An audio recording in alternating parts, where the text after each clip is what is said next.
በቤተ ክርስቲያን የሰማዕታት አለቅነት ከተሰጣቸው ሰማዕታት አንዱ የሆነው ማርቲዮድሮስ የተወለደው በምድረ አንጾኪያ ወይንም ሶሪያ በ3ኛው መቶ ክፍለ ዘመን ነው።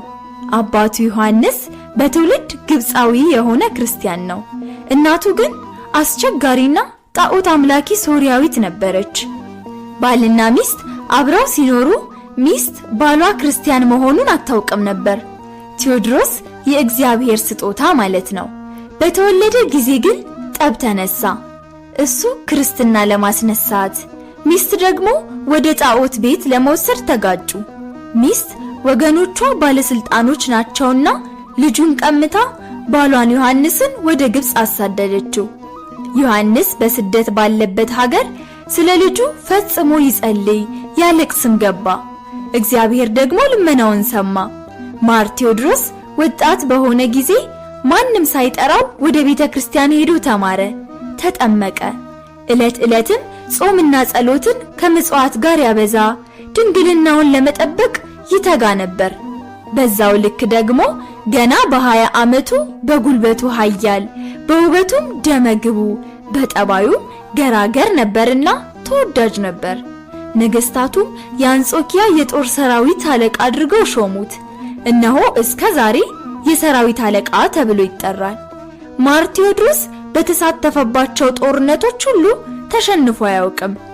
ይልቁኑ የነገስታቱን ወይንም የጠላት ልጆችን በመማረክ ነው የሚታወቀው። እንዲያውም አንድ ጊዜ ከአህዛብ ጋር በተደረገ ጦርነት ብቻውን አሸንፏቸዋል።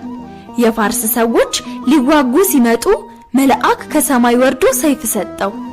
ፋርሶችን በከንቱ ከምትጠፉ ወደ ሀገራችሁ ተመለሱ አላቸው። እነርሱ ግን ተሳለቁበት። ከፈረሱ ወርዶ ወደ ምስራቅ ዞሮ ጸልዮ በመስቀል አማተበ። በመካከላቸው ገብቶም በመልአኩ ሰይፍ ለወሬ ነጋሪ ሳያስቀር አጠፋቸው።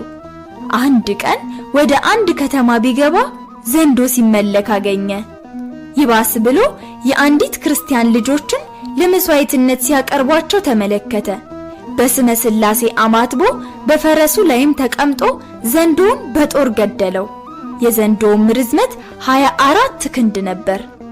ከነገር ሁሉ በኋላ ቅዱስ ቴዎድሮስ ስለ አባቱ ወሬ ሰምቶ ካለበት ስፍራ አፈላልጎ አግኝቶ ደስ አሰኘው።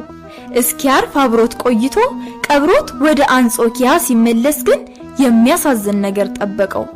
ክርስቶስ ተክዶ፣ ጣዖት ቆሞ፣ አብያተ ክርስቲያናት ተቃጥለው፣ የክርስቲያኖች ደም ፈሶ ከተማዋ በግፍ ተሞልታ ተመለከተ። እርሱም በዚያች ሰዓት መወሰን ነበረበትና አደረገው። የሁሉ ሰራዊት አለቃ ቢሆንም የክብር ልብሱን አውልቆ ባጭር ታጥቆ በንጉሱ ዲዮቅልጥያኖስ ፊት ቆመ። ማርቲዮድሮስ በአደባባይ እንዲህ ተናገረ። አንሰ አምልኮ ለክርስቶስ ንጉሠ ስብሐት በኩሉ ልብየ ወእሰውሎቱ። እኔስ የክብር ባለቤት ክርስቶስን በፍጹም ልቤ አመልከዋለሁ፣ ለእርሱም ብቻ አሰዋለሁ። ይህን ጊዜ ንጉሱ በቁጣ መሬት ላይ ጥለው እንዲደበድቡ ታዘዘ። ወታደሮቹ ደሙ እስኪንጠፈጠፍ ገረፉት። በብዙ መክፈልተ ኩነኔ አሰቃይተው በእሳት አቃጠሉት። እርሱ ግን በጸሎቱ እሳቱን ውሃ አደረገው። ወታደሮቹ እርሱን በብዙ አሰቃዩ። እርሱ ግን በእግዚአብሔር ኃይል ጸና፣ ታገሰ። በመጨረሻም ጌታችን በግርማ ወርዶ ወዳጄ ቴዎድሮስ ስምህን የጠራ መታሰቢያህን ያደረገ ገድልህን ዜናህን ያጻፈ የጻፈ ያነበበ ገዝቶ በቤት ውስጥ ያኖረውን ሁሉ እምርልሃለሁ አለው። በስሙም ረድኤት እንደሚደረግ ነግሮት አረገ። ወታደሮቹም በዚህ ቀን አንገቱን ዘይፈው የክብር አክሊልን ተቀብሏል።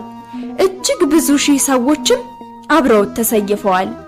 ተወዳጆች ሆይ እኛስ ወጣትነታችንን ለእግዚአብሔር አሳልፈን ሰጥተን ይሆን? ስለ ስሙ ብለን የሚደርስብንን መከራ በትዕግስት መቀበል ልማዳችን ይሆን? ወይንስ ስለ ፈተናችን እግዚአብሔርን በማማረር ተጠምደናል?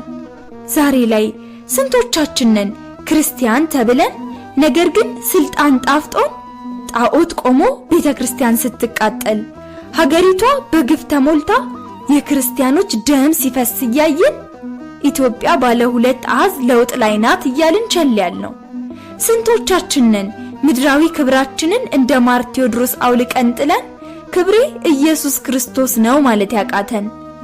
የተወደዳችሁ ክርስቲያኖች፣ ክርስትና ቁርጠኝነትን፣ ትዕግስትን፣ ጽናትን ይጠይቃል። ክርስትና እንደ ማር ቴዎድሮስ ክርስቶስን ብለን ብዙ ፈተናን የምንቀበልበት፣ ስለ ስሙ የምንሞትበት፣ እንደ አባታችን እንደ ዮሐንስ ደግሞ ከራሳችን አልፎ ስለ ሌላው ሰው ነፍስ መጨነቅን፣ ማንባትን፣ መሰደድን የምናስተናግድበት ሕይወት ነው። መስቀሉን ተሸክሞ መከተል ማለትም ይኸው ነው። በሕይወታችን እግዚአብሔርን ጣልቃ ስናስገባ፣ በጾም፣ በጸሎት፣ በምጽዋት ስንበረታ ጋሻ አድርገን የታመንበት አምላካችን የድል አክሊልን ያጎናጽፈናል። ተደግፈነዋልና ይታመነናል። ከአባታችን ከማር ቴዎድሮስ ረድኤት በረከቱን ያካፍለን።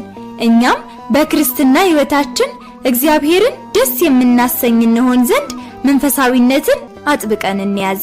ይህን ቪዲዮ ላይክ ቢያደርጉ ትምህርቱን ለሌሎች ያደርሳሉ። ሰብስክራይብ ቢያደርጉ ደግሞ እኛን ያበረታናል። እንደገና አውቀን እስክናጋራው ቸርን ሰንብት። ወስብሐት ለእግዚአብሔር ወለወላዲቱ ድንግል ወለመስቀሉ ክቡር አሜን።